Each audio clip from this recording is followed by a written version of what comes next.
With me today is Dawood Rogers. Salam alaikum. Wa alaikum salam. Now we're speaking some Arabic here, so and it's kind of obvious, even though we've got these big beards, that we're not a part of ZZ Top or or the Amish. So let's talk about your bridge to faith. Where did you start out? Well, I'm from Eugene, Oregon originally. I was born in Eugene. That's the northwest part of the United States. Pacific Northwest, yeah. Specifically the Pacific. Specifically the Pacific. That's easy for you to say.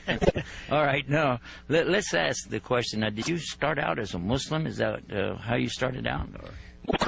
No, I was raised in a Catholic family, actually, and I grew up, practicing Catholicism, going to church every Sunday with my parents and this type of thing. But just as a young man, I started searching, as a rebellious young American youth. I started looking into everything and having your own mind and being rebellious against everything. And so I just didn't feel anything really for the church. So I started searching, I said to myself, let's see what everybody else believes in the world. So actually, I was quite, being from Southern Oregon and everything in that area, it's quite a beautiful environmental place. It's a lot of beautiful mountains and trees, and I very much was attached to the environment in the outdoors. And so I started, looking into what was being done to the earth, environmentally, and it really disturbed me. I saw some of the political ramifications of that and such that, corporations were basically exploiting the reserves of the forests and such and cutting them down, and it really disturbed me. I wanted to live a natural lifestyle, and so me and some friends, we were into horses, and we used to ride in the mountains and camp out and such. And after high school, we said, why don't we move out onto a piece of land and live this natural lifestyle that we want to live, an alternative lifestyle, as you would, So I basically became a hippie in a way. I had long hair, and, I had a horse. I had no car. Now, did you have this big beard? I had a big beard, yeah. I had a full beard probably as a senior in high school. Oh, my gosh. Yeah. So, and that was probably fairly unusual, but I was really different anyway in the way I was thinking and in the way I was heading. MashaAllah. So we moved out onto a piece of land and started living this natural lifestyle. And when you're off in solitude like that, and there's time for reflection, what types of things goes through your mind as regards belief or faith or God or things like that? Does anything come up? Of course, being in a really serene environment where it's silent and it's beautiful, it reminds you of God's creation. And your mind clears up a lot, too.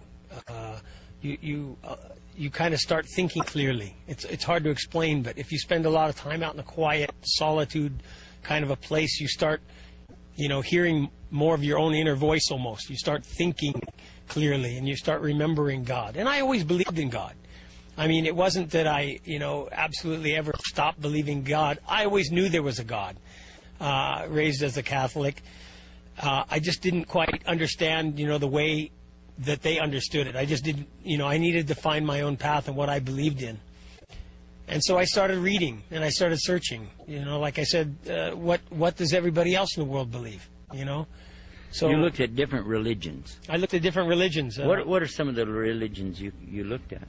Well, being into horses and being close to nature, I was very attracted to the American Indians' religion, actually, of trying to live in peace and harmony with your Creator, and, viewing the creation as your brother, kind of, and this type of thing.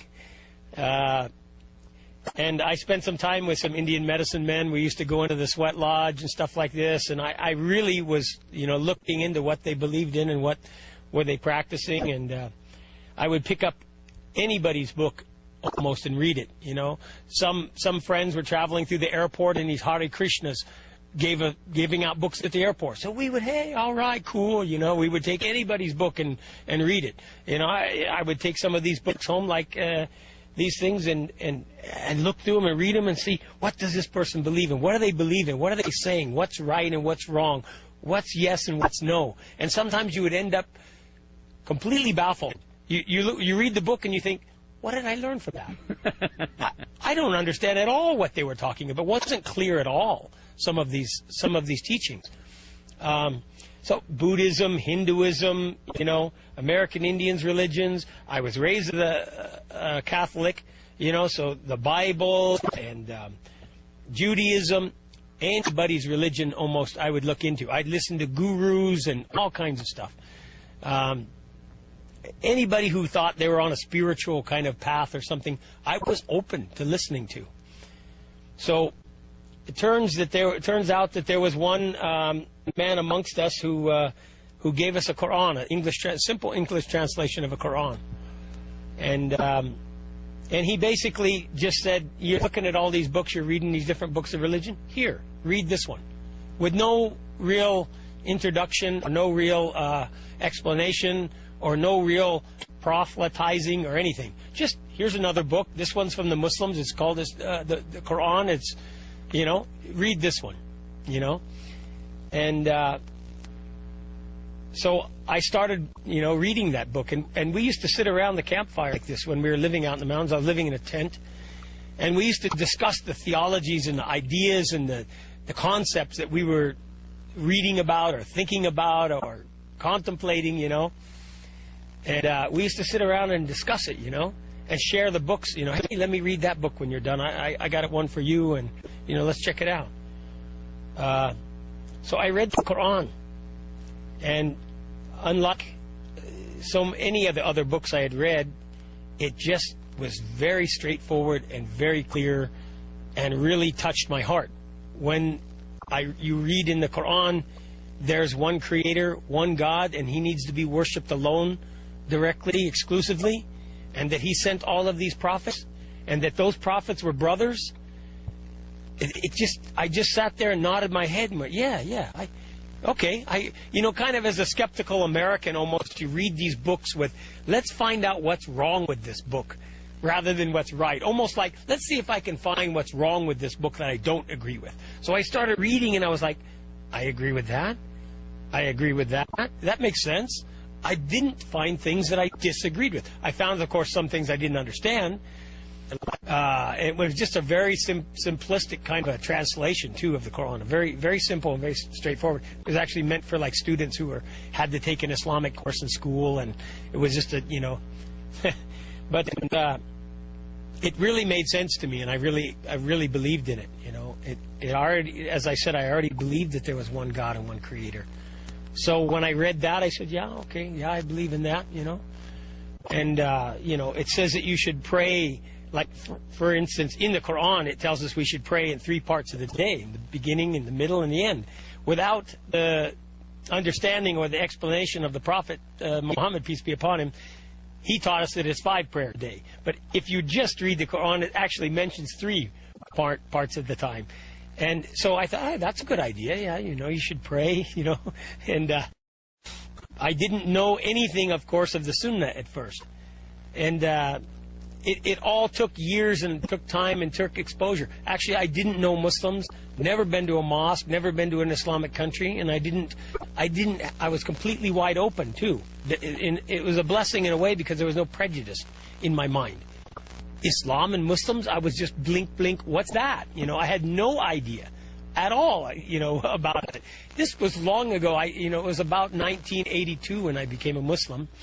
That it was kind of before. But that was before all the Muslims were terrorists. Exactly. This was before, like, even the West knew anything about, mostly, in general, the West knew much about, like, for instance, one of the first things that brought Muslims in the Middle East and Islam into the Western view that I could remember was the Iranian hostage crisis. Okay, no, you're talking about Iran. There were Muslims. They were in the United States. There were some hostages taken. I remember about that thing. Did that have an effect on your thinking? I didn't have a negative view of Muslims. I didn't know anything about Muslims, you know. So whoever those guys were and whatever they were doing, it just was, you know, it didn't really hit me as, you know, like being Muslims or anything like that. It was a political thing. So you were not even thinking about, okay, he's an Iranian Muslim. You're saying he's an Iranian politically oriented person. Sure, they must have had an unjust government, so they overthrew their government, and this type of thing was going on in South America. No relation to God or Islam. I wasn't thinking about, you know, really relating it to Muslims or religion. It was political to me. So could that be some of the problems we see today? Partly. I mean, you know, but sometimes people are trying to inflict religion into it more than it is sometimes. Sometimes things are political, and there is injustice going on in the world. And you know, sometimes people want to twist things around a little bit and say it's going on because of just their religious beliefs, not necessarily because of injustice. You know what I mean? So anyway, I was wide open to different ideas and things like that. So when I read the Quran, it struck me, and I believe in its basic, clear message of there being one creator. And specifically that, like Moses, Jesus, and Muhammad were brothers in the same faith, that the religion was one with them. And they teach, in essence, the same message of worshiping the Creator alone and following the Prophet during that time, his time. So that made perfect sense to me. That was really clear, and I was living up in the mountains, and I just tried to, you know, live a good life and be a good person. And it was many years actually before I actually met Muslims and started getting involved in actually knowing any other Muslims. Question. Now, you said it was many years before you met any Muslims, so I want to ask you, were you disappointed? In a way, yes and no. At first, you know, you meet people from other countries. They have different cultures and different languages and different mannerisms. So sometimes you just write it off as, oh, you know, they're just different in a way, you know. Maybe because of his culture and his language and his, you know, this and that. It wasn't until I developed an understanding of what is right and wrong in really Islam more that I understood some of the actions of Muslims are really wrong. You know what I mean? I was so ignorant, in other words, at first, that I couldn't tell you that he was a bad Muslim because I didn't know that much in the beginning anyway, to know that it was a difference between his culture or his religious teachings. Well, this is fascinating. We're getting so much out of it. We're drawing close to the end of our program. What message do you have for us? What maybe you could tell us what happened that put it all together for you and brought you to where you are now, briefly. Well, I'd like to mention one really interesting thing that kind of happened was that I used to sit up on the mountain and meditate and pray to God. And I asked Him to guide me. No matter what it was, whatever corner of the earth, whatever it was, a far-off land or religion or whatever, I wanted to know the truth, and I wanted to be guided, and I prayed for that before I knew anything about the Quran or anything. And I was living in a remote area of eastern Oregon, and somehow Allah guided me, brought me a Quran when there was no Muslims around really, and really no mosque in the area. And I read that Quran, I believed in it. We used to sit by the campfire and discuss it. And one time we had a problem in the community. We lived like a commune, a community of people living. And somebody had come to our camp, our little place, and had caused some trouble, drank some alcohol, got really, outrageous behavior, caused some trouble with somebody's girlfriend, and there was a big old scene, and boy, there was almost a big violent fight. And we said, hey, we really got to find a way of solving these problems. And let's make this book and what it says our guide. Because I was believing in the Quran. And I said, let's make this, a few of us said, let's make this Quran the rule for our land. What it says is allowed, we allow. What it says is forbidden, we'll forbid. How about we do that? And when I think back of it, it makes my hair bristle almost, because we were trying to establish the Islamic law, the Sharia, without hardly knowing anything at the time. I wish we have more time. Maybe perhaps another time you'll be on our program with again. If you want to be guided And this is what happened to me, the same thing. Just say those words, oh God, guide me. أفمن شرح الله صدره للإسلام فهو على نور من ربه فويل للقاسية قلوبهم من ذكر الله